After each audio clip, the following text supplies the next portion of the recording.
Yeah, making the new IP is, how can I put it? It's just don't do it.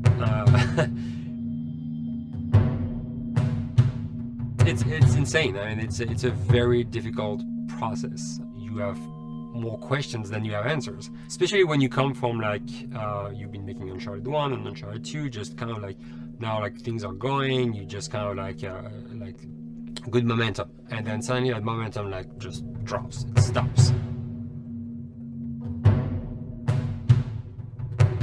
It's a very challenging process to create a new IP, and you're gonna fail over and over again, but that's what it takes.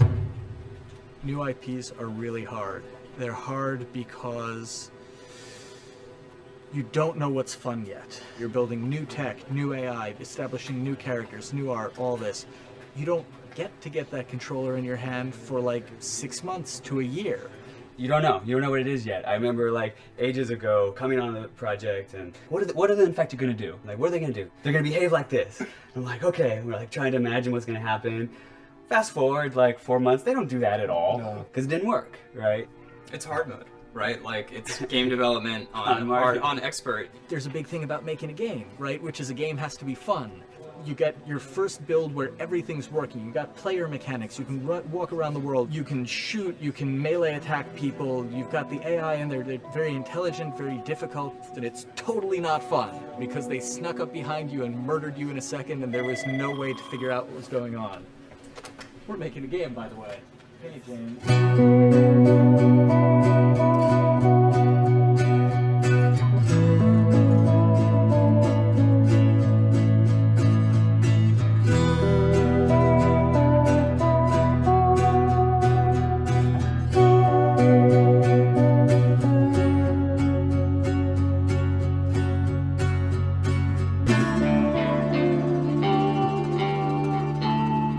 The company has grown quite a bit since I started. I think I was the 12th employee or something back when we got started, but we've tried to stay true to those smaller studio roots. I've been here for 16 years. There's just no reason to leave. I just like the environment here. It's very non-corporate. I think the way we work on Dialogue is kind of special because we don't really like hierarchy or bureaucracy, and no one is really just a manager here. Naughty Dog has a very flat structure. We pretty much all report to the co-presidents and the game directors. I always tell people when we hire them, just like, my job is going to be able to trust you, and that's what I want. I want just to give you something and you go with it, and I know it's gonna get done. We believe in iteration, we believe in collaboration, and we believe in the people making the game working directly with each other.